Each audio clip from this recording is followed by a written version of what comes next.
Hello, everyone, and welcome to another episode of the Board Game Mechanics. I'm Katie, and with me, as always, is... Hey, everybody, what's going on? It is Jason. I know it's been a while since we've had an episode, and really, it's my fault. I was in Japan, I turned 40, and then I was a jet-lagged hot mess for over a week, I would say. I was just going to say that absence makes the heart grow fonder. That's what I was going to say. Possibly. Japan was awesome. I mean, so amazing. And I want to go back, but it was a whirlwind. I was there. It was 9 days, 4 cities, and I think every type of public transit known to man. I think I rode every subway line in Tokyo, which was great. Buses in Kyoto, a taxi in Osaka. I rode the bullet train. I did all kinds of stuff. And now I'm ready to go back with what I've learned and then have another trip where I take a bunch of empty suitcases. I buy everything that I wanted to buy the first time, but didn't. And pick up on all the stuff I missed. But it was so great. But yeah, jet lag is no joke. No joke.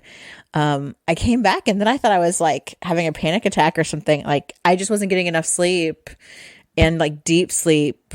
And I was a crazy person for a good while. So we did not record because I was tired at 7:00 and then awake at 2:00 for at least an hour to 2 hours every day. And working and finishing grading for 3 classes of students. But all of that is behind us.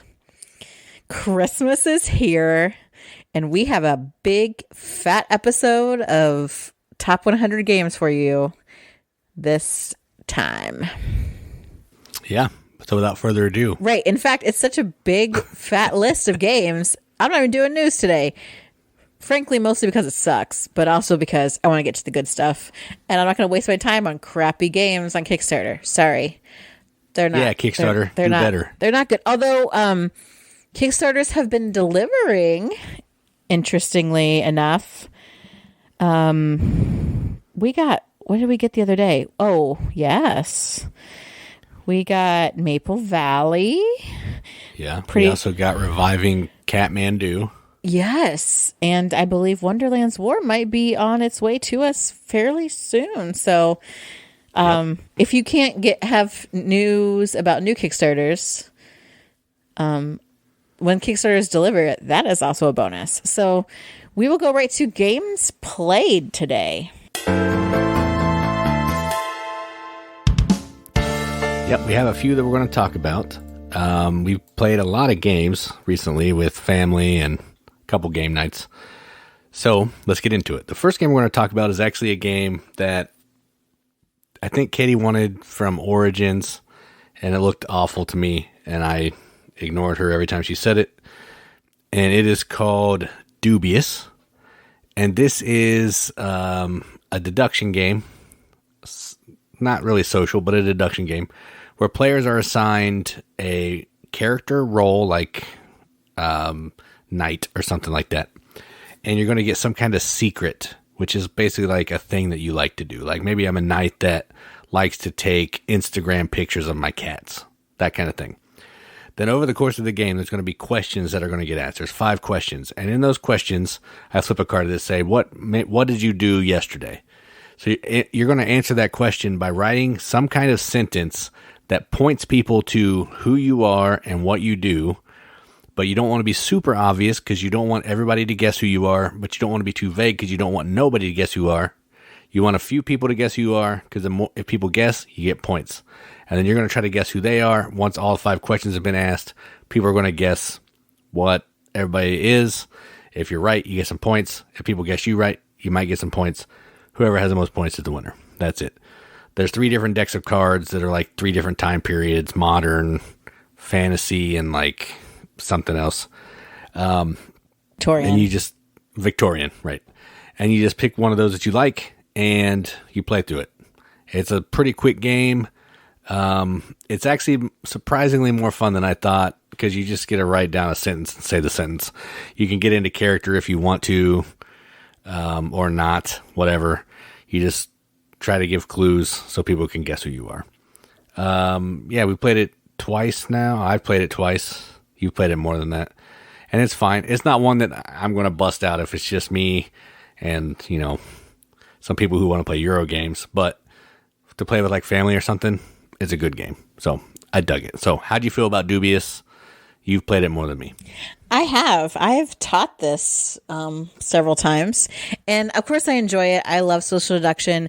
The artwork on this is what pulled me into it. Oh yeah, that is nice. It's really cool.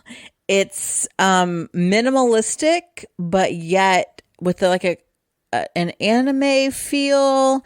I really love it. And yes, it is not. It's not a game where you have to get like super deep into a character or whatever. You are trying to find clever ways because you do want people to guess your occupation and your secret, but you just don't want everyone. So you have to create a little bit of dubiousness, shall we say, in your responses. Dubiosity. Ted Dubiosity. Oh no, wait, that's a different guy. So especially like we also played this once with my daughter and my niece who are like 9 and 12. And some of their answers were hilarious and yeah, they were not helpful. Not at all helpful, but hilarious that they thought someone was in a gang because they lived in like a nice house with a nice car or something. I'm like, well, I'm glad you don't know what a gang does. It was a nice house with a second story or something like that. It was so vague. Hilarious though.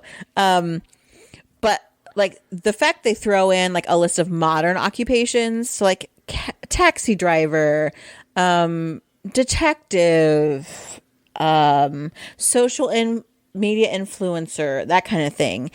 That kind of helps with different groups of people. Whereas like the fantasy is like, dragon rider or like war mage. And some people might not be into that. So I like that there's different ways to go about it. But the fact the secrets are always changing and moving around. And you're like, why does your discussion of your secret sound just like this other person's discussion? But I know you can't have the same one, and I know you can't have the one that I'm looking at. But it's fun. It can be really funny. Great jokes can come out of it. It's deduction, but not in like a brain burny way. And if you are a character person, a storyteller person, this can get real good and real deep, and I love that. But it's such a good game, great artwork. I highly recommend it. Yeah, and if you want to check out how the game plays, we do have a video, so you can go look at it. Yeah, I did as good as I could do on a deduction game on the video. Right. You can at least see the art. It does look fantastic. And the box, I love the box art. The box art is fantastic. Yes. So yeah, good game. Check it out if you're interested in anything like that. So the next game we're going to talk about is completely different. It's an abstract game. An abstract dice drafting game. And it's called Noctiluca or Noctiluca. I don't know. However you want to say it. And it's from Shim Phillips, Raiders of the North Sea, all the different location trilogies from the different directions. And in this game, what you're doing is, it's like this time of year when these like underwater like sprite creatures come to the top. Yeah. Like underwater fireflies is kind of what they are. And you're trying to get these things into these jars. And what that means in this game is you're going to be drafting, you're going to be putting these little pawns down in these like intersections, and you're going to be drafting all the dice of a certain pip value in a different number of spaces in a straight line from that pawn. Now, those could be all different colors of dice, and you're trying to get as many dice as you can because you need to get certain colors to fill the contracts of these jars because you want to have certain colors in the jars. The jars could be worth points, but when you complete a jar, you're going to get these tokens that are worth points of different colors. And then at the end of the game, whoever has the most of those tokens is going to get some majority bonuses. The game's played over 2 rounds. Depending on the number of players, you might get from anywhere from 3 to 6 turns. And it's really fun to look at. It's a nice little brain puzzle. It's super fast, and it's just a fun set collection contract fulfillment game with really nice looking dice. I'm not huge into abstract games, but when they look good, I do like them a little bit better. Like, I'm kind of shallow when it comes to abstract. I don't want the black and white ones. I want good looking abstract games. And I like dice, and the dice kind of push me over in this one. So I dig this one. Again, we have a video on this if you want to check it out. So if it sounds good. So what'd you think about this one? Noctiluca or Noctiluca, however. I think it would be Noctiluca. Does it have the extra U at the end? Luca? Yeah, however it's written in here. Well, then it can't be Noctiluca because it's not Lica. You know what I mean? Yeah, I don't know. I've heard it pronounced both ways. I have no idea. Okay. I like this. It's very pretty, so that appeals to me because I normally am like abstract games, whatever. I like dice, and it's really easy to teach. My brother-in-law played this with us, and he doesn't play a ton of games, mostly plays cards, but I think he really enjoyed this game. It is a little random in however, the numbers come out, and especially the jars, because you also are trying to gain points. Certain types of jars having majority of certain colors, having jars that include like sprites or whatever they are of your color, your like secret color, your favorite color. Yeah. Right. And that's all random. So that you can kind of get boned that way, but it's simple and quick enough that if you're like, oh, that didn't go so well, you can just try it again. And, I like that. A game that the abstractness doesn't make it an ugly looking game or make it look boring. Like, that's how I feel some abstract games are. Like, I played Othello growing up as a kid, but it's boring looking. So this one is not boring. But it is simple, functional, easy to teach, very accessible. Yeah, I really liked it. I liked it way more than I thought I would, actually. Yeah, that's a good point with the teach. The rule book is like 2 pages. And 1 page is the front that tells you the components, and 1 page is like credits in the back. Like, yeah. The teach is like crazy easy. And I mean, if you know pips and you know colors, you can play this game.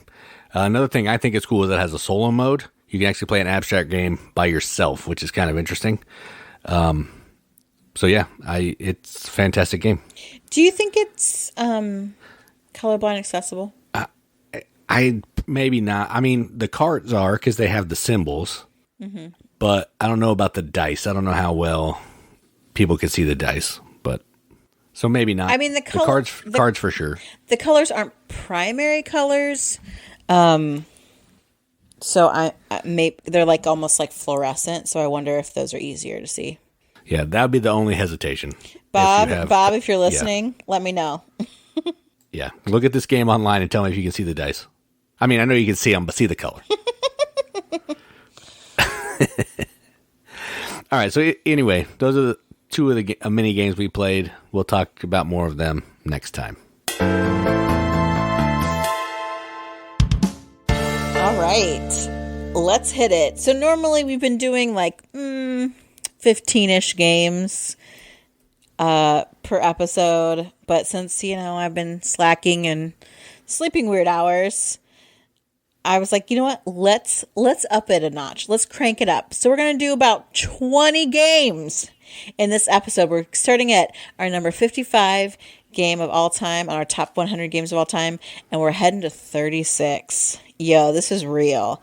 Like, this is some good shiz right here. Like, buckle your seatbelts. Yeah, get ready for Jason's mostly irrelevant listing. Except for two, because they happen to match mine. But kick us off, babe, with your number 55. All right, so my number 55 is a game from Kids Table Board Games. I think we have almost all their games except for like 2 little boxes. And this one is Creature Comforts. This is a dice placement game that also has some speculation. And what that means is every player is going to have 2 dice that matches their player color. and you're going to roll those dice, and then you're going to place your workers on the board to try to collect resources. Now, the trick here is you're not going to have enough dice to do all the things that you want to do. So there's going to be this pool of shared dice that are going to be rolled, and everybody gets to use those numbers around the table. So you're hoping that dice are going to come up in those wipe dice to help you get what you need. And you're trying to, if you can't get stuff, you can get this little like Band-Aid token to help you out in a future round to up and down pips. You're just trying to collect goods. You're trying to complete these different projects, get points, convert resources, all that kind of stuff that's great in a worker placement game. Fantastic art, fantastic production, and pretty accessible. Most people can play this, and it's not a hard teach. And I really like it. It's not my favorite kids table board game. I think I have one higher than this, but I do really like this one. So my number 55, Creature Comforts. Yeah, I honestly have no idea where this is on my list. That's crazy. But it's super good. I don't know if it's my favorite or not. I don't know. Maybe. My number 55 is also a cute, adorable game about animals. And that is Hickory Dickory. I didn't really know a ton about this. We had talked about it on one of our con updates or something. Jason was like, I really want this. And so, I don't know, it was your birthday or we were somewhere. I'm like, then let's get it. So you have different mice that have different special powers, and you move them around the clock in what's basically a set collection game. Yeah, mostly collecting tiles. Yeah. Collecting tiles, you are then trading those in. And the neat thing is it's like it's a rondelle. And so you're kind of working the rondelle to try to get the most out of your mice placement and your collection. It's adorable, but it's also a really stinking thinky little game. And I really love that combo, and that's why it's so high on my list. I'm not going to talk as much probably about the gameplay as I could because we have 20 games. But this one really surprised me, and I enjoy it. That's Hickory Dickory. Now number 55. Yeah, if you don't know much about this, look into it because it is definitely way more thinky than it looks. Sure. Do you have a video on this? Yes, we do have a video on this, so you can go check that out if you want to. I'm not your boss. Do what you want. My number 54 is actually a game we've had for a minute. It's a really fun game from Huck and R&R Games, and it's called Rajas of the Ganges. This is a worker placement and kind of a worker placement game that uses dice as resources, has similar colored dice as Noctiluca that we talked about earlier. And you're basically going out to these different places. You're using workers, and you're going to have to send certain colors or pips of dice to go with them to kind of pay for the action. And there's different actions like moving down the boat to collect resources, getting money, moving up on tracks, all the good Euro game stuff. But the interesting thing about this one is you're trying to... The way that the game ends is you're going to have your money moving around one way on the track, and you're going to have your prestige moving around the other way on the track. Once those two tracks cross each other, that triggers the end of the game. And then you'll finish that round, and whoever has crossed the farthest is the winner. If only one person's crossed, then obviously they win. It's been done in some other games, like Arc Nova does it. I think there's one more game that does it as well. But I love the way this looks. I love the way it plays. I love using dice as the resources. Everything about this game is just fun, and that's why it's my number 54, Rajas of the Ganges. I think this one is a little higher for me, if I remember correctly. My number 54 is a trick-taking game, and it's really high. I get it for just a trick-taking game, but like I said, we're from the Midwest. I love euchre, and I love that I can teach this game to all kinds of people, and they totally get it, but it's like a step up into board gaming from euchre. And that game is Indulgence. This is a trick-taking game where the rules change. So, yes, we're going to take tricks, all that jazz. But each round, we're going to decide, okay, what are we trying to do or not do? Are we going to avoid a certain color of card? Because that's going to give you points? Are we going to try and collect all? Are we going to try and not get a certain number? The theme is irrelevant for the most part. It's got these really like interesting coins. It's got chunky gems, which are great. And then you also can, in some ways, like shoot the moon, so to speak. And you are going to like go against the church. I forget, what is that called? You're not listening. Yeah, I am listening. You are sinning. Is that what you say? Yeah, you're either, if you're going to be the sinner, and if you decide to be the sinner, then you're going to do the opposite. Yeah, so then it becomes like a one versus all kind of thing. That doesn't necessarily happen every round. So there's just a lot of interesting, cool stuff happening that just takes a basic trick-taking game to the next level. And that, it just does it for me. And you can wear the ring. I mean, I love any game where kiss the ring. You can wear a big pimp ring and make people kiss it. It's great. It's great. Is this readily available? I have no idea. It's a restoration game. It's like one of the first ones they did. I have no idea. We got it in a trade. If you like trick taking games at all, this is such a good one. That's why it's so high on my list. Number 54, Indulgence. It's a reprint of an old game called Dragon Master, so maybe that one's more easily available. Oh, maybe. I believe I did a written review of some good trick taking games on our website, and this is one of them, actually. It's true. That is true. If you want a better discussion of it than I just gave. Yeah, you can go read about it. All right, so my number 53 is a game from Elf Creek, and this is a pick up and deliver game of sorts with a rondelle, and it is called Merchants of the Dark Road. In this, you are, it's a dice place, like action selection game with using these dice. You're going to slide it up. The die that you pick is going to give you the action you can take. The number on the die is going to determine how far you can move your carriage.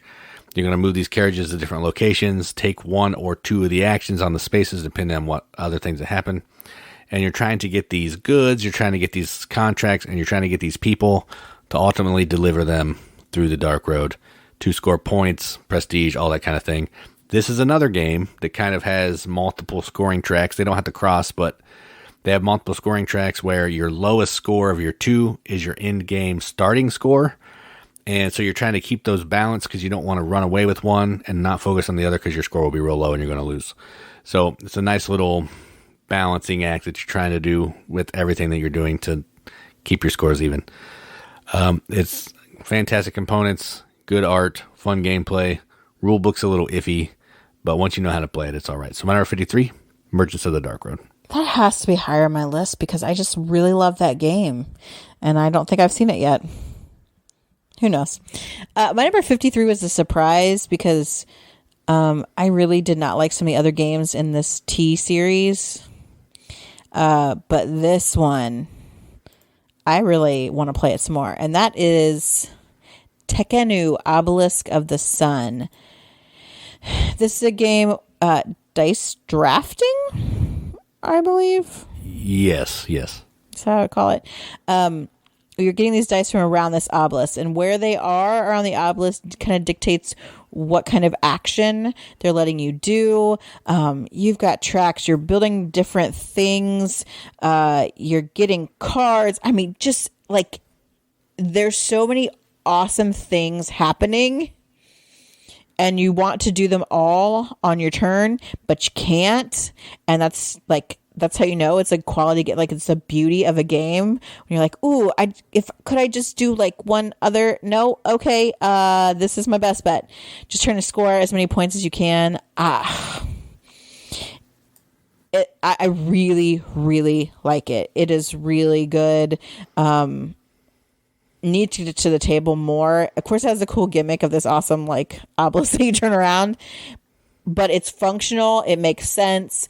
Cool Egyptian theme. I like when I mean, there's a decent number of games that use that, but I like that theme. It's not turning in the Mediterranean, so everybody can suck it. Yeah, it's such a good game. Tekhenu, Obelisk of the Sun, 53. Yeah, I have no idea where that is on mine either.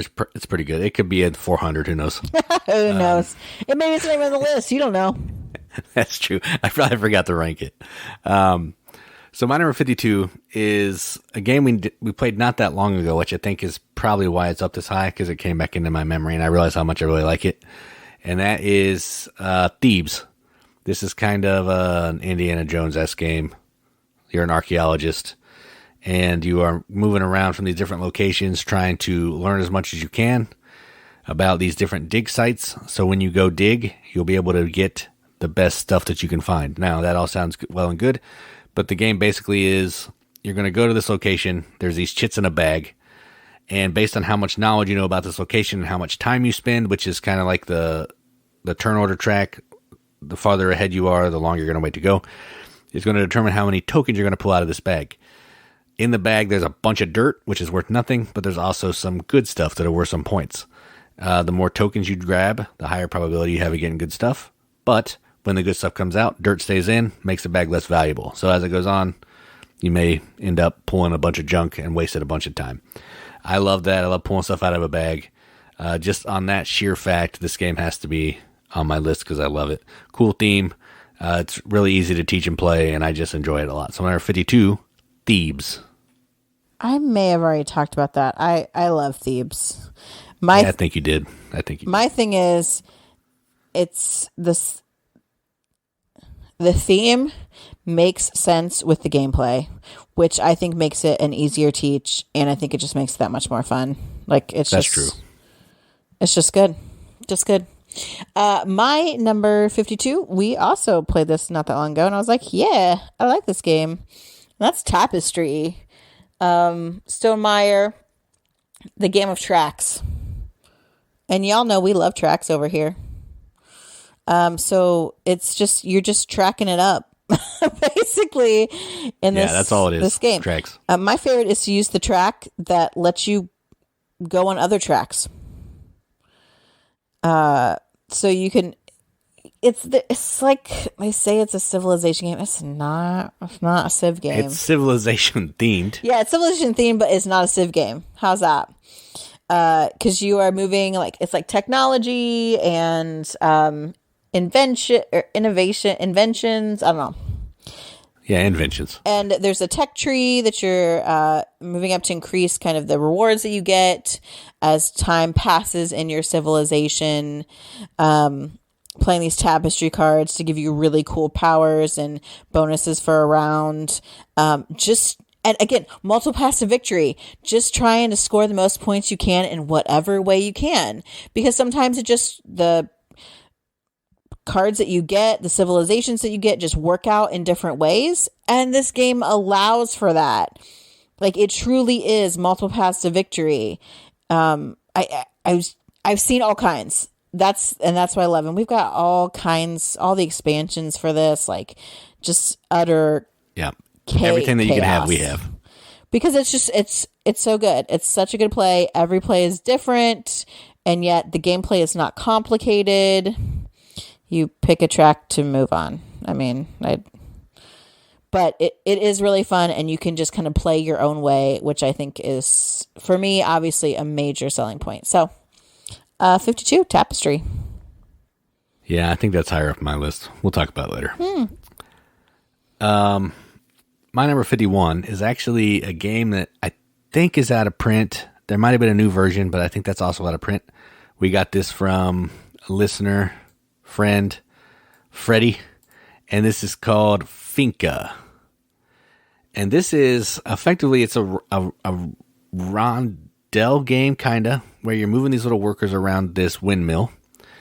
And depending on the space on the windmill that you land is going to determine what kind of fruit you're gathering. And you're going to get fruit for your worker and every other worker that's on that windmill space. And you're trying to gather fruit to fulfill these contracts that are out on the board. That's the entire game. You're collecting fruit. You have to use these donkeys because you have to be able to deliver. You can use these donkeys to deliver fruit to these different spaces. The more fruit you deliver, some spaces need 6. There were 6 points. Some need 2. There were 2 points. If you can deliver I think there's 6 of them, all 6 amounts, you get extra points. So you're just trying to be as efficient as you can. The rub here is, if you ever have to take fruit and there's none of that fruit, all the fruit goes back to the middle and everybody loses it so you can take it, which is kind of nasty. Don't let that happen. Fantastic game. It's super easy to teach. Again, the rule book in this is like 3 pages. It's really fun. It's just a simple set collection resource or contract fulfillment game, but the little Mancala thing or little rondel makes it a good time. So my number 51, Finca. Yeah, it's a good game. I would like to play it again here recently. We haven't done it for a while. My number 51. Oh, yeah, I just mentioned that I like this better. I thought I'd already talked about it. I obviously haven't. It's Thebes. Yeah, after I said, I think you already talked about it. I looked on the list. I was like, what an idiot. I was like, I'm a doofus. It's right there. Yes, this game is good. It has been said. You need to play it. Number 51, Thebes. Is that really all you're saying? Yeah, I mean, I already said everything about it. I already talked about why I like it. No, that's fine. I was just making sure that I wasn't going to jump in. Yeah, we've talked about it. We've got video. Check it out. Good game. All right, so number 50. I think Katie talked about this on a video or another episode. I'm not sure, but I think you've talked about it already. I think it was on an episode. I'm pretty sure. And this is an Alexander Pfister game, one that I would really like to play more, but it's kind of a beast, and I have to relearn it every time. And it's called Maracaibo. And this is a game about basically moving these little boats around the ocean, visiting these different locations and islands to take actions. Now, I haven't played it for a minute. I can't even remember the actions, but you're trying to collect different cards, these different types of cards, because you can play all these cards that give you these fantastic things to get different workers, score points, do all these other things. And there's also this track up at the top that's like military. You want to make sure you have enough influence up there so you can win these battles that happen occasionally, and trying to upgrade your boat, make your boat more efficient so you can do stuff. When you take an action, you can do extra different kinds of things in the action. The board's basically a big rondel, which is fun as well.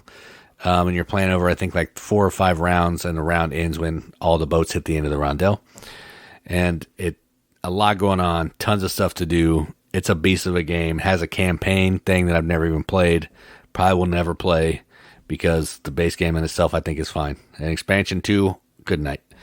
I love Alexander Pfister games. This one's one I definitely want to play more. My number 50, Maracaibo. Yeah, I do want to play this one more. I like it. My number 50 is another beastly game, but we have played this decent amount, including with an expansion. A lot of people are like, oh yeah, I've always want to try that. I want to try that. And I think a lot of people are intimidated by it, but it honestly is, I think it's not inaccessible, especially if you just play it straight up basic, without any of the extra frills. You just need a big A table. You need a big table. That's Trickerion Legends of Illusion. I really like the theme of being a magician, putting on your shows. There have been some other games with that theme, but in my opinion, I've done it poorly, or definitely not as well as Trickerion.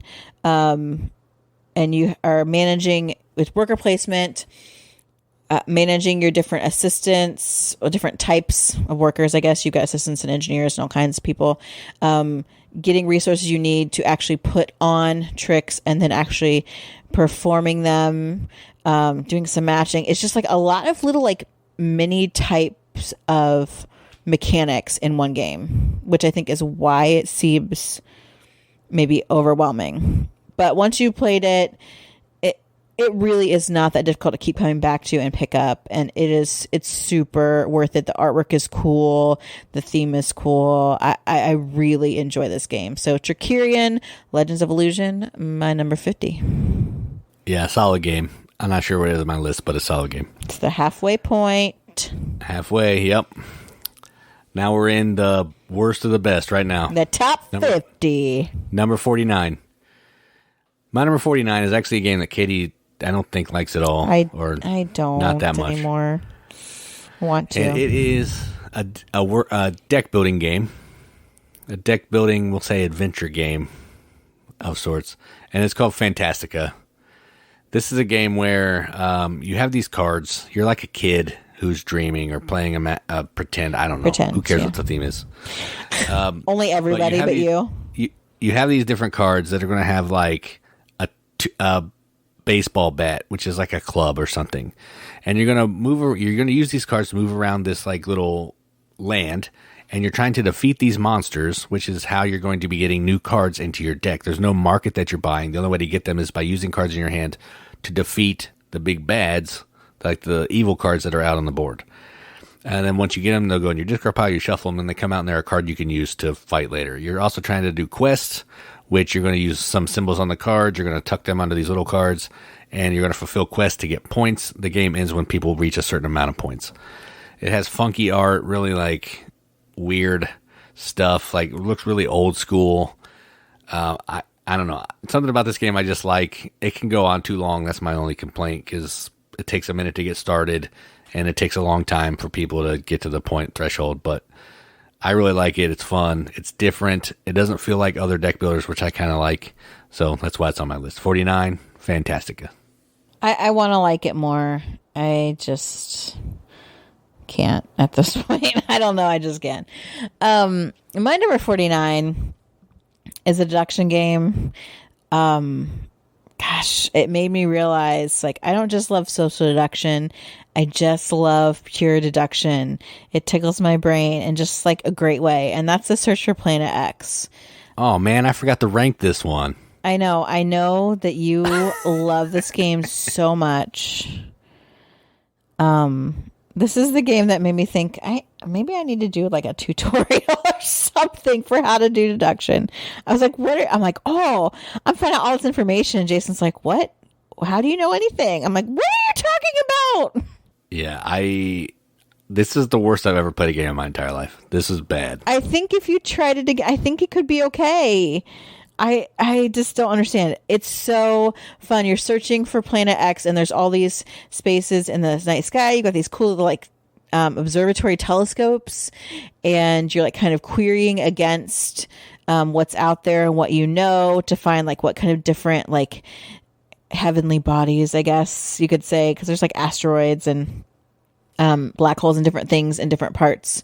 So you know, like, okay, Planet X can't be in a part that has an asteroid or whatever. Using this in-game app, which is actually kind of cool. I think it works well. I don't feel like you always have to have an app in a game, but I think it does make sense in this one. I just the thrill of discovery. It's just I really like this game, and I really wish we owned it. But since Jason hated it so badly, I seriously doubt that's going to happen. So my friends that are close that own it, let's play, guys. Okay. So number 49, Search for Planet X. I would give it another play, but I don't know. Yeah, we're going to play it again, and we'll play it together. Yeah, I need to see what you do. I need to figure this out. You also taught me how to play Clue, so that's true. I mean, I know how to play it, but the deduction part. Yes. All right, so speaking of a game that's not deduction, that's awesome. My number 48 is actually a game about pulling stuff out of a bag, and you know that I love that. And pushing your luck. Pulling stuff out of a bag. And this game is Quartz. And again, this game's criminally out of print. I apologize. Every version of this game, there's a Disney, Friday the 13th, whatever. They're all out of print. But this is a push your luck game where you're miners, ER, not OR, and you're trying to go into this mine to collect gems. And the way that works is, on your turn, you're going to have a choice. You're either going to dig in this bag and collect a gem. Easy enough, right? Well, unless you pull out a second gem. You're going to do one gem on your turn, or unless you have a card that lets you pull out more. But if you ever get 2 black gems, you bust, and you've lost all your gems from that turn, and you get nothing for the round. You've wasted a whole entire round. So you're trying to use these cards to manipulate what you're pulling out of the bag, get rid of your bad gems, maybe screw other people over, steal some of their gems. It's a little mean. That's the only thing I don't really love about it. It's a little mean. But I love pulling stuff out of the bag. I love to push your luck. It's only 5 rounds, so it doesn't outstay its welcome. And it's just fun. I like it. So my number 48, Quartz. Yeah, Quartz it's such a fun little game. Yes, it's take that and mean, but it's so short that it's like you almost don't really have time to develop a huge vendetta against anyone. And that's why it's also my number 48. What? I know, crossover, exactly. Look at us. We have played this quite a bit because, again, Jason loves Push Your Luck. Some of our family also loves it. It's really accessible, I think, to people who doesn't love pulling stuff out of a bag, and like it gives you kind of that rush that Quacks does in some ways. Yeah, similar vibe. But it's slower Push Your Luck. It is a little bit slower. It paces it a little bit more for people. Allowing the cards and things. It's in a theme that is really accessible. It's such a good game. That's why it's also my number 48, Quartz. Sorry that it's so out of print. If you find it anywhere, if you find the Snow White one and the Seven Dwarfs, that one's even more expensive. If you find that in like some like random amazing deal on someone's yard sale, there's not much I wouldn't do to get my hands on that. So let's talk. Yeah. I was just going to say, if you find this game, don't even hesitate. Snag it up. You can sell it for, a mint, but I would recommend playing it because you'll have a good time. Yes. So very good. Very fun. All right. So my number 47 is another game that Katie doesn't like. And I've played this a lot solo, which is why it's still on my list because the solo version is really good. And it is Bonfire. Stefan Feld game, one of his newer ones. And in this game, what you're doing is you are basically getting these action tokens, which are going to allow you access to take different types of actions. You got to spend a certain amount of tokens to do certain actions. That might be moving your boat around to these different islands to collect these like contract cards or goal cards. If you fulfill the goal, you can get this bonfire lit up. There may be another section where you're trying to get these portals so you can get your like elders to go down and visit the bonfire. There's these different shapes so that you got to piece into the portal to the bonfire so your elder can get through it. There's also this little council that you can put some of your characters on to unlock special abilities. You can recruit these different other people to come work for you too. Bunch of different stuff going on, normal Feld fashion. I like it. It's not the best Feld. That's why it's on number 40s, but it's definitely a good Feld, one that I would like to play more, but Feld is a specific taste for people, and not everybody wants to play it. Yeah, most people aren't into Feld anymore, I guess. I still like him, but yeah. If I was going to play a Feld, I probably wouldn't bring this one out for other people to play. But I do like it. So my number 47, Bonfire. I mean, I think I like stuff. I don't know. I just like games. I don't really care that much about designers, to be honest.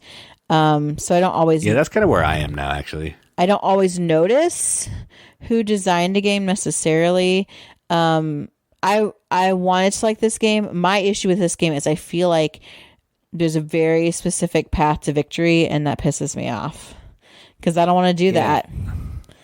Yeah, that's probably true. And I don't like that, so that's why I don't like it. That's my only thing. Gameplay's fun, whatever. Don't make me have to do these stupid portal things when I want to get lily pads or whatever. Like, I don't. They're Bonfire. No. When you go on like the. Oh yeah. The goal cards. Yeah. Yeah. That's what I mean. They do look like lily pads. I don't know what they are. Thank you. Anyway, that's why I don't like it. My number 47 is a game that I love for so many reasons. It's pretty. It's Japanese themed. Vincent trade art. It's and actually, I'm surprised I like it because I don't always like tile laying games because my brain doesn't always function right to do them. But this one it does, and that's the 100 Torii. The 100 Torii tile laying game where you're making this Japanese garden, and you are laying tiles to create a path between decorations in the garden. And you want to take the path through Torii gates. And there are two different colors Torii gates so that you can collect more of the objects. This is a set collection. You're trying to get the different garden decorations in sets of 5. And you've got little like helping workers that you can use as well. That'll give you points too. Just lots of ways to score points. Multiple paths to victory. You can do whatever the frick you want to. We also have the expansion for it. That's really cool. I haven't played it yet, but we haven't played it. I haven't played it with people, but I have learned how to play it.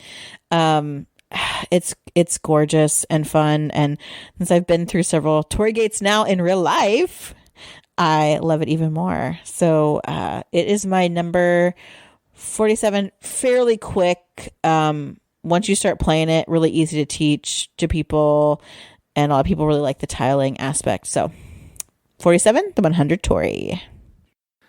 Yeah, that is a good one. It is a pretty thinky little tile game for sure. Mm-hmm.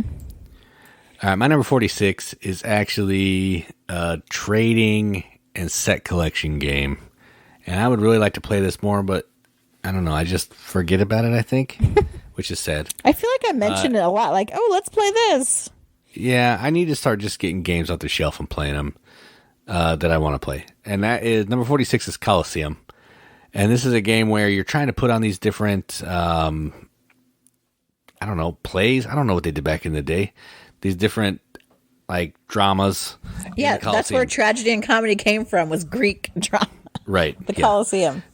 And the way you're doing that is you're going to get, like, this card that's going to need, like, a boat, some kind of scenery, some warriors. Like, I'm putting on some big sea drama thing. And then at the beginning of the round, there's going to be an auction. You're going to be bidding for some tiles. Then after that, everybody can trade. You can trade however you want. Tiles for other tiles. And then you're going to be putting on your play. You're trying to get your play, your whatever, put on as many times as you can. You want to expand your Colosseum. That lets you do bigger plays. You want to get the Emperor or Fabulous into your Colosseum so he can watch the play. Is it really Fabulous? I don't know what his name is. I think he's just the Emperor or something. I don't know. But if he's in there, extra stuff happens as well because you want to, he's liking what you're doing. It's just set collection, trading, and auctions. That's it. But there's this cool little scoring track where you're moving around and trying to get in other people's Colosseums and stuff. It's a cool game. We don't play it that much. I really like it, so I should get it out more. I just don't. So, my number 46, Colosseum. Yeah, I also really like Colosseum. I don't know where it is. I think it was earlier, but it's good. My number 46... Oh gosh, I can't believe how high this game is, but it's just really... Whoop whoop. It's just a really good deck builder, and deck building is one of my favorite mechanics. And if you don't know, because you're not down with the clown by Jason's whoop whoop, it's Into the Echoside. Into the Echoside. Yeah. Katie loves ICP. Shut up. This is the Insane Clown Posse's IP deck building game. But like the card synergy is so good. And you can have a turn where you're just like playing 50 cards and it feels awesome. You're getting bonuses and you're rolling the dice and you're taking, oh my gosh. I've never had one of those turns. So what are those like? They're awesome, and they make you win the game, which I like to do a lot because it's so good. Yeah, the theme is weird. The art is weird. If you're an ICP fan, if you're a Juggalo, yeah, you're totally gonna love this. But if you are a fan of good deck builders with lots of synergy, dude, it's really good. It's so good. And there's an expansion, and I would give a kidney. I would all kinds of things to get my hands on that because I really enjoy playing this deck builder. Like, it is super solid. It's just so good. Yeah, I can't say enough about it. So that's my number 46, Into the Echoside. I will say all these juggalos are way worse than gamers when it comes to overcharging for things. 100%. 100%. All right, so my number 45 would actually, I don't know, we haven't played it in a long time, and honestly, next year I'll be interested to see where it falls because I think the game kind of plays out the same way every time, which makes me sad. But it is the Belgian Beers Race. This is a game, literally you're moving around Belgium drinking beer. And eating cheese. That's what you're doing. Mm-hmm. And collecting coasters. Yeah, collecting coasters. And the way that the game works is on your turn, you're going to be deciding how you want to move around. There's biking, there's hitchhiking, and there's riding the bus. Once you reach a certain alcohol content, you get too drunk, you can't ride your bike anymore. If you are also too drunk, if you're riding on the bus, you can sober up on the bus. Because, you miss your stop maybe and you stay on there a little longer and sober up. And you're going to get to these locations, and if there's a bottle there, you're going to collect a little wooden bottle. It's going to give you points. If there's a coaster there, you're going to collect it. That's going to give you points. And each of the locations will let you buy beer,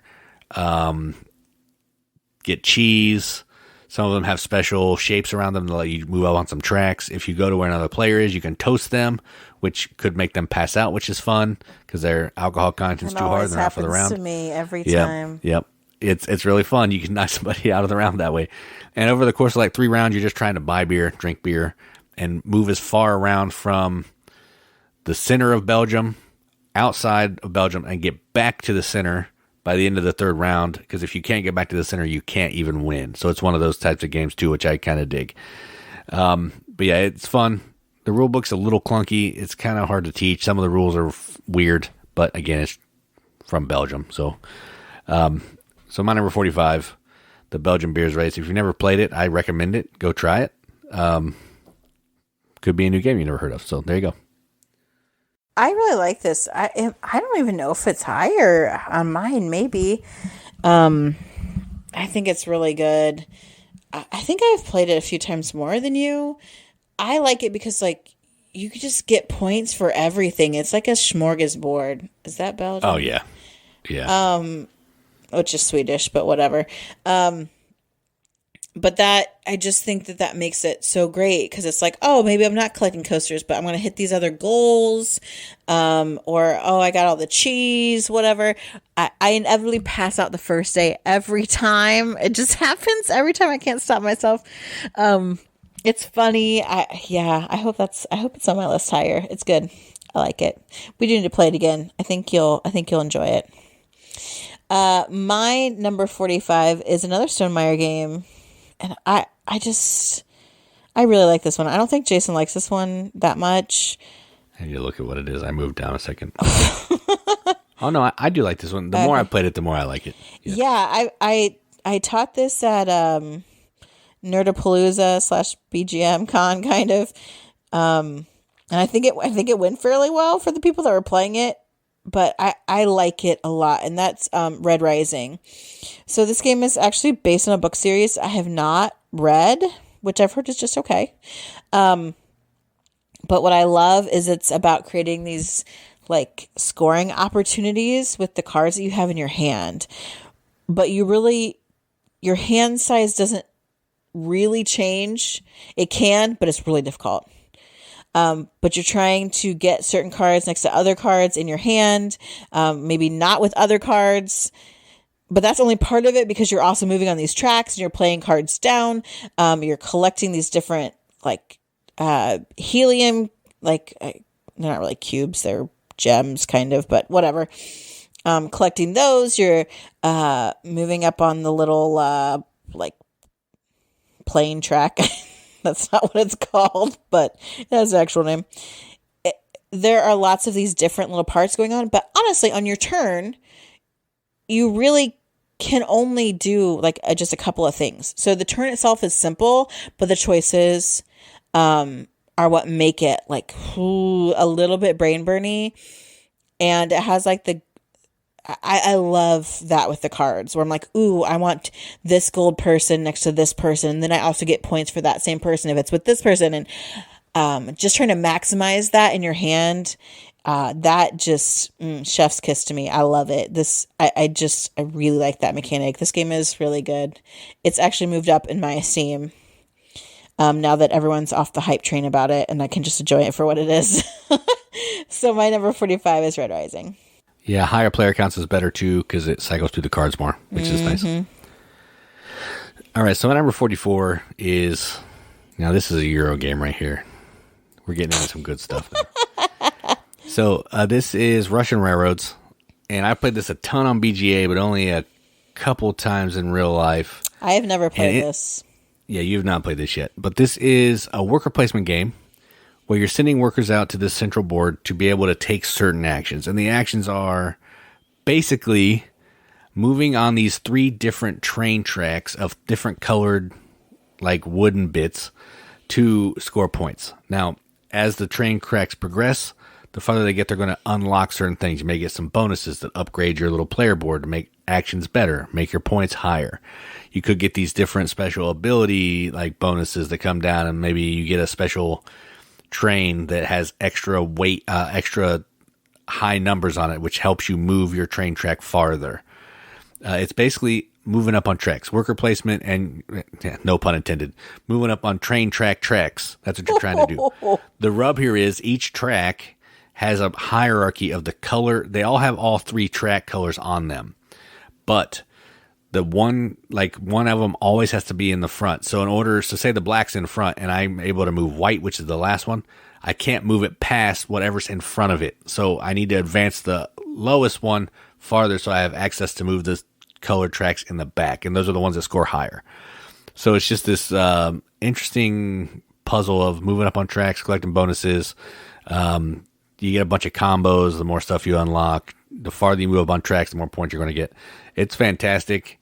I really like it. I like playing it online because it has less setup and fiddliness, but it's fun in real life too. So my number 44, Russian Railroads. I have not played it. My number 44 is a game about cute animals. And this game has become criminally overpriced. It's good, and it's available at big box stores, but they're charging a butt ton. And that game's Everdell. So Everdell, is a tableau building game where you're making your little forest home. We also have many expansions. There are many expansions to it. Some better than others, I think. But just, pick your poison, because they all add more adorable creatures, more places for them, just different ways to score points. Again, multiple paths to victory. If you want to do your Skirble champions and build your stadium, go for it. Maybe I want to go heavy into like in-game scoring cards in my tableau. Maybe I want to do, do my combos, hit the in-game scoring goals. Like, there's just a lot that you can do in your own way. I think the Spirecrest expansion that we have, then you can ride animals, like bigger animals, which is amazing. It's just, the art is beautiful, beautiful, beautiful. This was on sale at one point, I think like at Meijer or something for $40. I just saw it at Target for $75. Do not pay that. Don't. No, that's insane. That's just nuts. It is a good game. If you can find it, get it. But oh boy, don't throw your money away on it. But again, it's my number 44. It's a quality game. Play someone else's until you can find it on sale. But it is super good, really fun, cute game, which draws a lot of people in that maybe wouldn't play a game. It's a worker placement tableau building game. But I think it's fairly easy to teach and to follow. So it's good for people who don't game as much. So my number 44, Everdell. They learned how to price their games from Eagle Griffin Games. Don't make people mad. Sorry, that's my Christmas joke. Eagle Griffin, I love you. You make beautiful, beautiful games. I love you too. Your that prices are I want expensive. to afford, but maybe can't. We have lots of their games. We own tons of their games. Mm-hmm. We would own more if we could afford them. It's true. So my number 43 is a 2-player only game, but it's one of the best ones. And this is a 2-player version of a game that can play up to 7 people. And this is Seven Wonders Duel. And this is a little game where you are basically drafting cards from the center of the table. They're going to be in different patterns. Some of the cards are going to be face up. Some of them are face down. You can't get to the face up cards until they're fully revealed by taking cards at the top. And what you're trying to do is you're trying to build this like civilization kind of in front of you. and get to score points. You're going to be producing goods. You're going to be producing culture, which is points. You're going to be developing science. You get so many science tokens, you can win the game. And you're going to be having military, which is going to be like this little tug of war board that you can do, where you can, one of the ways you can win is by getting all the way to the other end of the person's military track. And there's, I think, 3 different ways you can win instantly. And then if no one does that, there's, you can just win by having more points. It's a fantastic game, super fun. We have an expansion that you don't even really need, but it adds a little bit to it and it's fun. But base game by itself, fantastic. My number 43, Seven Wonders Duel. Yeah, what's interesting is my college roommate actually was just playing it tonight with her at her family's Christmas with her brother-in-law, and she was texting me about it. It's super good. It's my favorite 2-player, I believe. I mean, I can't say that for certainty, but I'm pretty sure. My number 43 is a classic trading in the Mediterranean game, but there is a reason why it's such a classic. It's because it's freaking good, and that's Concordia. Concordia is it's an action selection game. Yeah, I guess with your cards. Yeah, I don't really know. With your cards,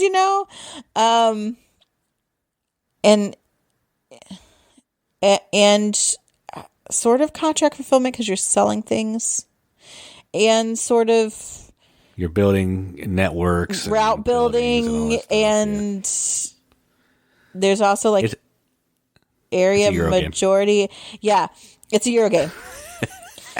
Also, a bunch of expansions and different boards for this, which are very good. You don't have to have them, but we have the expansion that adds salt, and that's not the name of it at all. Yeah, it's salsa. Salsa. Yeah, I don't think it came with any extra boards. We do have that part. I thought we got an extra board. Maybe not. It might have an extra board. Yeah, we might have an extra board. Who knows? Just really good, solid Euro game. Fun. We need to play this more with our family because I think they would really get into it. I like the way that you sort of deck build the cards that give you your actions. And then like you have to rest almost like in at Century Spice Road to use the cards that you want to use, and those cards also give you points then, so it's like gathering. I love like hopping on the in-game point wagon because that's my thing. But again, multiple paths to victory, man. You can do all kinds of stuff, and you're getting rewarded with points for doing all the things. I love it. I love that. So my number 43, oldie but a goodie, Concordia. Yeah, and that box is not a looker, so don't look at the box. Oh, no. I by now, we're not going to generally talk about games. Well, I talk about a lot of games that are pretty. Some of my favorite things, but I do not. I was talking about Clemens Franz, so it's true. It's balance. It's a balancing act over here. So my number 42 is actually not a good looker either. The box does not look good. But the game is good, and it's called Golem. This is from the Italians. Which ones? I don't know. Golem. And yeah, Golem. Yeah, not Golem. Yeah, not Golem. Yeah. And this is a game where it's rooted in Jewish tradition of these golems that would protect the city. I don't know. Look it up. Ooh, tell me the theme, please. That's why I said look it up. But effectively what you're doing in this game is you are these rabbis and you're creating these golems, and then you got to keep the golems under control. Because if they get too far away, they'll be running rampant through the city. That's what you're doing. Golems be crazy. It's true. Yeah, they'd be crazy. But you want them to get kind of ahead of you because they can get special powers and help you do extra things. And the way the game works is you're going to be drafting these marbles out of this like marble cube selection thing. And the color marble that you take is going to let you do something. And where you take it from is going to be the action that you can take. So it's kind of twofold. And you're trying to get these, you're going to put these marbles in the eye holes of this like thing. And that's going to be some in-game goal or end-round goal as well. If you can get certain color marbles, you get an extra bonus. And you're going to be building these golems. You're going to be killing them because you can't control them, and they give you bonuses to kill them. It's a whole bunch of stuff going on. There's like you can upgrade these things in your player board. You can put stuff in the fire to keep this like furnace going. There's a ton of stuff going on. But it's a good game, and in true Italian style, you're only doing like a couple things each round, so you can never do everything you want to do. It doesn't actually look that great, but it is a fun game. And the marble selection thing is pretty neat. So if that sounds interesting to you at all, check it out. My number 42, Golem. Yeah, I need to play this again because I felt like I just sort of began to understand it after we played it. And I'm like, oh, okay, maybe next time I'll try to have an actual strategy because I just felt like half the time I'm like, I don't know what's going on. I mean, I got these golems, but then I didn't want to kill them because then I felt bad. Like I had like a whole Frankenstein's monster, who's the monster existential crisis thing with the golems, and you do need to kill them, and really they're made of clay. Yeah. I just had some trouble accepting that. They're coming back where they came from. They're fine. That didn't help my strategy in the least. But yeah, it's definitely is thinky and cool, and I would like to play it again and figure it out this time. My number 42 is a game that I kept getting confused with other games. I don't know why, because I don't think these other games are named anything similar to Yedo, which is number 42. But this game, every time I kept thinking about it, it would come up against other games. I'm like, yeah, but Yedo's good. Like, Yedo was good. You're like accomplishing these goals. I'm trying to decide how I would describe what kind of game it is at its core. It's a worker placement game. Yeah. Yeah. But you're placing these workers to gather different things to fulfill, like contracts, kind of, to do.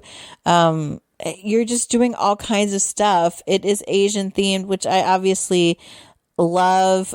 Different places get blocked off at different times, makes it a little more challenging. Can I use where I'm going? How do I get around that? How do I accomplish what I need to accomplish in this turn? Like, I like that kind of not a puzzle, but that challenge to it. I think there's just a lot of really cool stuff, and I think we need to play this one more than we do because it's really fun. I think a lot of people that we game with on the regular would really enjoy it. So number 42 is Yedo. That was a terrible explanation. It's just a Jason explanation. It's fine. My brain is starting to not function anymore. Yeah, I think Jeremy would like Yedo. I think so too. To play with him. All right, so my number 41 is actually a pick up and deliver game set in basically like the Mad Max world, and it is Wasteland Express delivery service. Now, I have some personal reasons why I almost didn't put this on the list, but we won't go into that. This is a game where you are basically have one of these crazy cars from like the Mad Max time, and you're going to these different locations trying to collect ammo, food, and water to deliver them to different locations on the board. The goal of the game is you have to accomplish so many of these different types of contracts to end the game. There's these contracts you have to put your little standee on. You have to do like 3 of them or something. Whoever does that first is the winner. There's a whole lot more going on. You're going to be fighting these like tanker trucks that have big bads in them that are going to steal stuff from you. But if you win, you get to steal stuff from them. Other people can get in your way. You can go into a radioactive zone, a whole bunch of stuff that's going on. But at its heart, a really fun pick up and deliver game with some cool ideas. So my number 41, Wasteland Express delivery service. Personal reasons? What are you talking about? So the designer got on our page one time and was like all up in arms about something that I said, and it got on my nerves. And that's how he is on a lot of people. So it's just, well, not a fan. I'm going to talk about one of his games later here too. So, which is annoying. Yeah. Again, annoying people can still make good games, I guess. Yeah, that's true. The game is still good, whether or not he's a tool bag or not. That's true. There are plenty of tool bags out there in the board game industry. Gotta tell you. A lot of them. Anyway, my number 41 is another like just classic game. It was a Dice Tower Essential. I'm sure it still is. I don't follow that. I don't care. Tom's suspenders and hats annoy me. But this game is so good. Viticulture. Worker placement game. Very, very classic worker placement game. Running your own vineyard.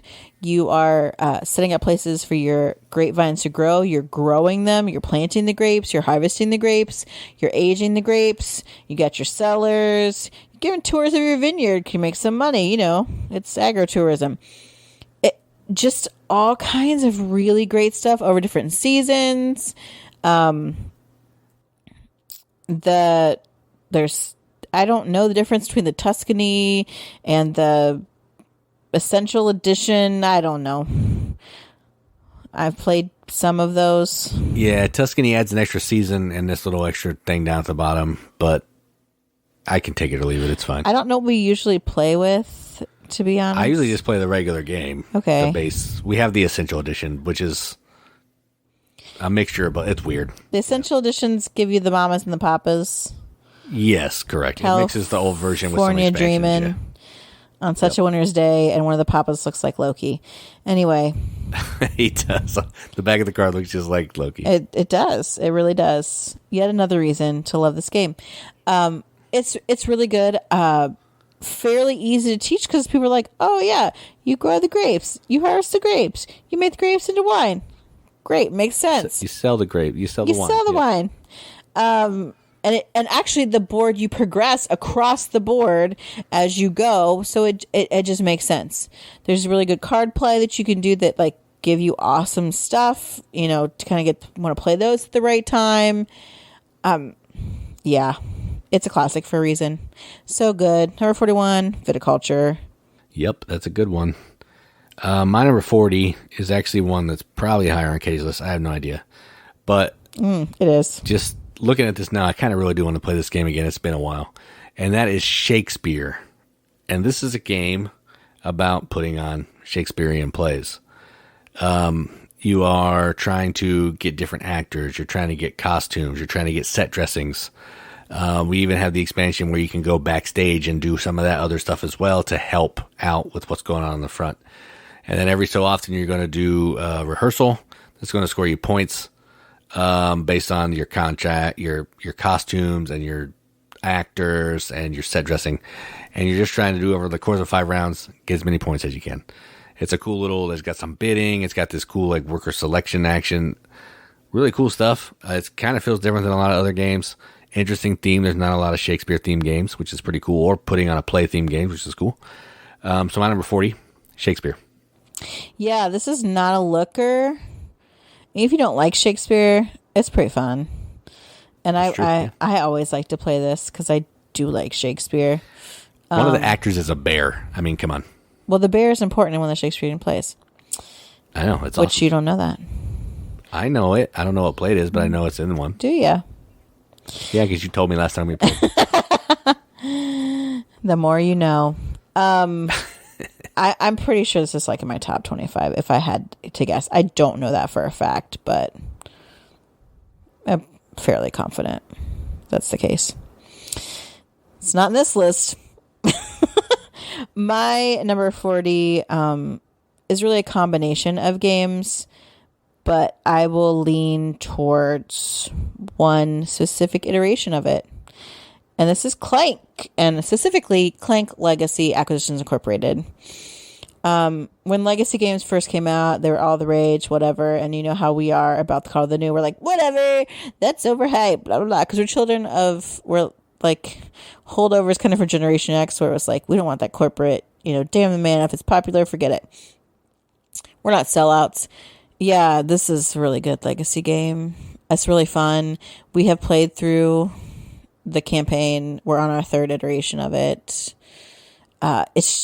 Clank is good, but this is just a really great way to play it. Really interesting, fun choices, fun cards, tongue-in-cheek deck builder. Yeah, it's great. So it's my number 40. Game, good. Clank, good. Yeah, I do like Clank. I might have talked about it already, but if not, I will for sure later. I think you have already. So my number 39 is actually a game that I want to play more. I've been watching Matt Wilkins. He's another channel that I watch. He's been counting down his top 100. And this game, which is my number 39, Paris, was in his top 10. Wow. And yeah, he loves it. Like, he loves this game. So it makes me want to play it because he's super excited about it. And this is effectively, it's 6 different games of area control at one time. The board is this big round board. There's this thing in Paris called the Arc de Triumphant or something. Oh my gosh, stop. Arc de Triomphe. There's these different boroughs around it. I don't know. But there's these 6 different sections. Yeah, whatever Katie's saying. There's these 6 different sections around the board. And you're basically moving these little keys that you have around to go to these buildings to kind of claim like the power of the building. And whoever has the most power in each of these different sections at the end of the game is going to score the points for the area. So that's one section. There's also moving around the outside to get these different tiles that are going to help you throughout the game, extra ways to score. There's these other tokens you can collect to sell for money, all that kind of thing. It starts out with nothing on the board, so you're building the board as you go. But at the end of the game, there's so much stuff going on, so many decisions. It's kind of mind-melting a little bit. So it's a fantastic game. It looks great in the table. And we don't play it a ton because a lot of people get overwhelmed, I think. But I like it. We have an expansion we haven't even tried yet. And now I want to try it. And I'm done talking about it. So 39, Paris. Yeah, it's a really good game. I like that game a lot. We should play it. My number 39 is a game that they made a reprint. Simon did with some big fat minis, which is fine, but you can't push the minis off the balcony, which is why you need the OG version of Council of Four. Council of Four, it's like Ticket to Ride, but only in the best way possible. Okay. Yeah, it's way more fun. Because a lot of people are like, Ticket to Ride. In that you're collecting colors of cards because you're using the cards to influence council so that you can then build your routes to these different cities. The bonuses that you get from the cities will like chain together and you can have like massive turns. They're giving you all kinds of stuff. You got these assistants that look like vampires. You're playing those dudes out. The components kind of suck in this version other than the balcony. Yeah, the balcony with the meeples. That's the best. That's all you need. But yeah, the rest of it's not great. But there's tracks and route connections and these staggered bonuses and just really good classic Euro goodness. Which is why it's so high on my list, Council 4, because it's really stinking good. So yeah, I'm pretty sure that this is higher on mine. Number 39. That's still pretty high. Yeah, that's a good game for sure. The new version's fine. It's available, so there is that. But pushing them off the balcony is fantastic. Mm-hmm. Mm-hmm. So my number 38 is actually the most 80s looking game that we have for sure. And this is a worker placement tile placement game. It's called Dinosaur Island. And what you're doing in this is you are basically building Jurassic Park. That's the gist. Mm-hmm. You are building the park. You're creating the dinosaurs by mixing DNA. And the way the game works is you're going to be drafting these dice. It's going to give you DNA, some other kind of thing. Then you're going to move to a different phase where you're going to be buying these tiles to go into your lab or workers to help you in your lab. Then you're going to place stuff in your lab to take the actions in there, which helps you make dinosaurs, up your security because you can't get people eaten. Then eventually you're going to, well, you can. You don't want them to get eaten because you don't get points and money.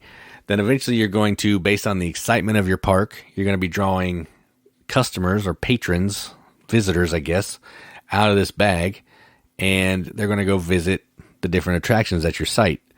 Now, if your security is not high enough to match the threat of your dinosaurs, some people are going to get eaten. Cost of doing business at Jurassic Park. Mm-hmm. So you're just trying to manage all that as best you can, score as many points as you can, and be the first player to accomplish so many of these goals that are set out. Because it's one of those games where there's not really a timer. It's just when certain things happen, the game is over. It's fantastic. I love it. It's got a lot of stuff going on. It takes up a huge amount on the table. It's a pain in the butt to set up, like unbearably not fun to set up, which is why I never want to play it. but I always do want to play it because it's good, so I'm kind of torn. But number 38, Dinosaur Island. Yeah, I really like it. I have no idea where it is on my list, but it's good. It's good. My number 38 is a game that I don't feel like I win very often because I just get distracted in making the rooms, and that's Castles of Mad King Ludwig. In this, you're building a castle. The Mad King wants certain things in his castle, so you get points for those. Or you can just decide, I don't know, I want to make my own castle, and it should have everything in a dungeon, like mine does. But that's what makes it fun. Yeah, Katie only has it downstairs. It's only downstairs. I'm like, oh, let's have a bottomless pit. Oh, we need a mold room. Foyer and downstairs. Yeah. Oh, how do you get downstairs? Here's a foyer. Go to these stairs down the right. Yes, yes. Oh, there's a secret grotto. Absolutely. There's a lair. It's great. And that's cool. That's the cool thing about it. It's all these fun, different kinds of rooms. They're all different. They're shaped different ways. So you're trying to put these different shapes. Each one scores independently. So there is kind of some tricky scoring. But also everyone gets a turn to be the master architect or the master builder, where you set the prices of the different rooms that are out there. So that's kind of like a fun, like, negotiation. Like, okay, I want people to take this, so it can't be too expensive, but I also want money, so it has to be a little bit expensive. And I want this, so I want it kind of cheap, but because I have to pay for it, but I don't want someone else to take it from me. Just really great kind of push, pull, and the fun of building like a crazy castle. I just love that. So that's why it's my number 38, Castle of Mad King Ludwig. Yeah, last time I played this, it was really fun. I do like this. Mm-hmm. My number 37 is a What's Your Game game. I don't know if you played this one or not, but I've played it in real life a couple times, but online a bunch. And this is Signori. I don't know how to say it. Signori. I don't know. You're basically this Italian family, and you're the head of the family. And you are sending your sons and your daughters out to... The daughters are going out to get married, to form these diplomatic relationships with these different countries. And your sons are going out to learn military, be part of the clergy, and there's one other track. And then they're going to get sent out to form relationships, but through diplomacy, not marriage. Of course. And then, yeah, like you do. It's kind of, gender role, old school, but that's just the theme. You're basically sending different cubes out for different reasons. There you go. It has this cool dice selection action where there's 5 different colors of dice, and certain colors you have to draft the certain color of die to take that action. But there's a number printed on your player board, and if the die is lower than that number, you have to pay money to take that action. So you want to get low numbers because you get a bonus at the end of the round if your numbers are low enough, but you want high numbers because you don't have to pay any money. And you're trying to get these little helpers that when you take an action, it fires off all these other little bonus actions, and you're just trying to score the most points. It's over like 7 rounds, and you're just some set collection you're doing, ton of stuff you're doing. As far as What's Your Game games go, this is probably one of the lighter ones, and it's not light by any means, but it's more accessible than some of their other games for sure. The theme might turn some people off, but just blow over that. Who cares? It's a fun game. So my number 37, Signori. And the real reason why Jason hasn't let Katie play this game is because he doesn't want to hear me get on my feminist soapbox. Well, it's set in like the 1700s or something. So, I mean, that's just how it was. Okay. I can still complain. We've moved past it. It's 2023 now. Okay. I understand historical context. Thank you for I know. I'm just trying. mansplaining that to me. You're welcome. I'm trying to make you feel like you're in the time period. My number 37. I was thinking that for a long time, for the past several years, the ICP deck builder has actually been my favorite deck builder as far as rankings go. But this year it was dethroned by an also nearly impossible game to find. But one whose theme I think I like better, which is probably why it's higher. That is the Lord of the Rings, the Fellowship of the Rings deck building game.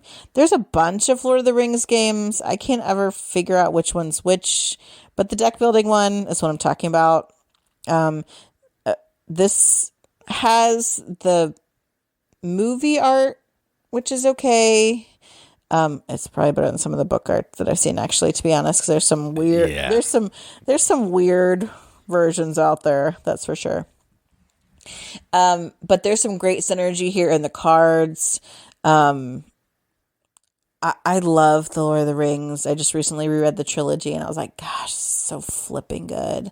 And this, I love a good deck builder. And this really is like the way you can play cards against each other. How thematic some of the cards are and the way they work together.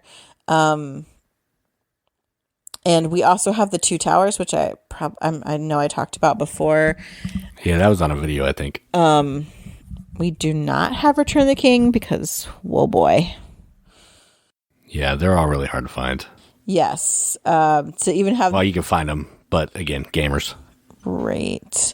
But it is like just a really good classic deck builder, like just good quality gameplay plus a theme that I really like as compared to all the clowns. So that's why it's my number 37, Lord of the Rings Fellowship of the Ring deck building game.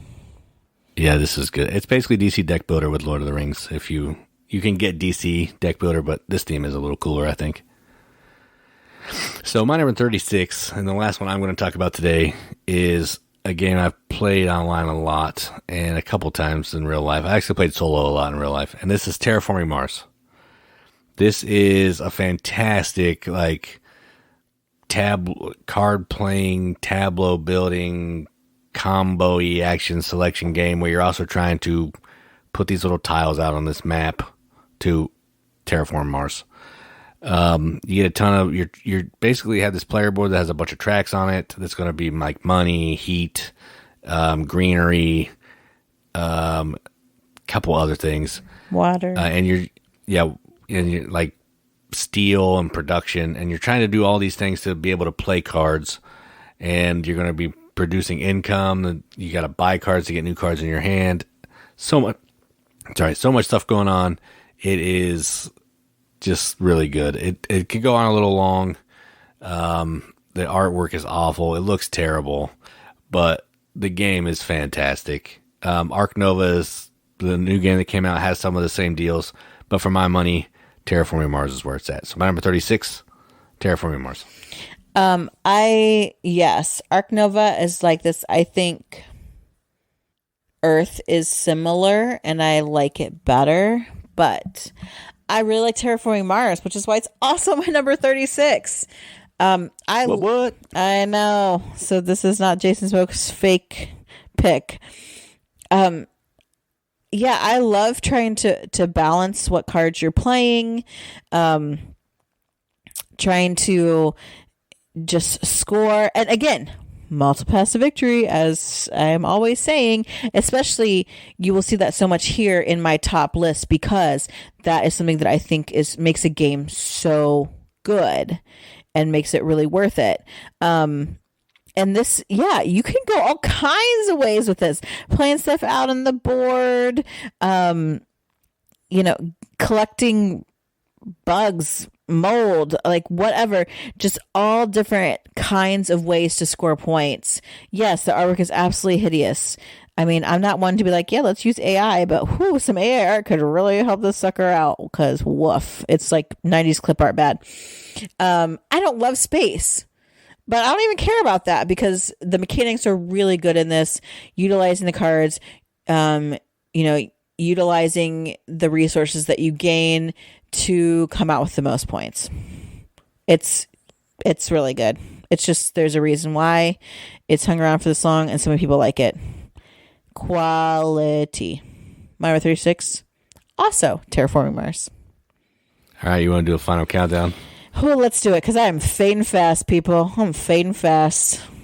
All right, so my number 55 is Creature Comforts, 54, Rajas of the Ganges, 53, Merchants of the Dark Road, 52, Thebes, 51, Finca, 50, Maracaibo, 49, Fantastiqa, 48, Quartz, 47, Bonfire, 46, Colosseum, 45, The Belgian Beers Race, 44, Russian Railroads, 43, Seven Wonders Duel, 42, Golem, 41, Wasteland Express Delivery Service, 40, Shakespeare, 39, Paris, 38, Dinosaur Island, 37, Signori, and 36, Terraforming Mars.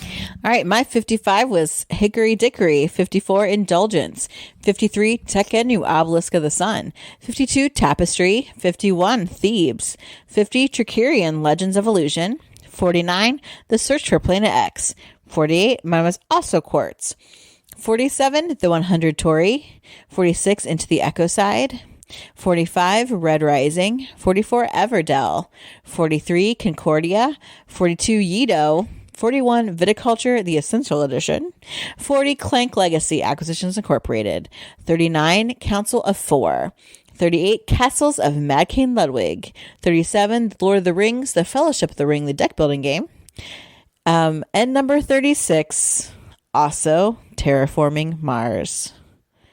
Whew. That was a marathon right there. I know. Oh my gosh. Yeah. So this is our little Christmas present to you. We finally recorded an episode, and boy, it was a doozy. It was a doozy. So I hope you guys enjoyed some of my crazy sleepy rantings. But these were some excellente games this time. Oh yeah, for sure. They're only going to get better too. Like my top 30 whatever are fantastic. Dude, yes. I can't wait to talk about them. And hopefully sooner rather than later. Yeah, we'll try to do better. I'll try. No promises, but I'll do what I can. In the meantime, Merry Christmas, everyone. The fact that people actually listen to us ramble on about games and at each other is a gift in itself. So we do really appreciate you, and you have made this a wonderful year. So thank you. Ditto. Great ending. I'm like that guy in Major League that doesn't say anything. Yeah. So like the announcer guy. Right. I knew. I know. In the meantime, before Jason has 2 words to say, I've been Katie. And I'm Jason. Keep gaming, everybody. Keep gaming. That was like 6 words. Yeah. Merry Christmas.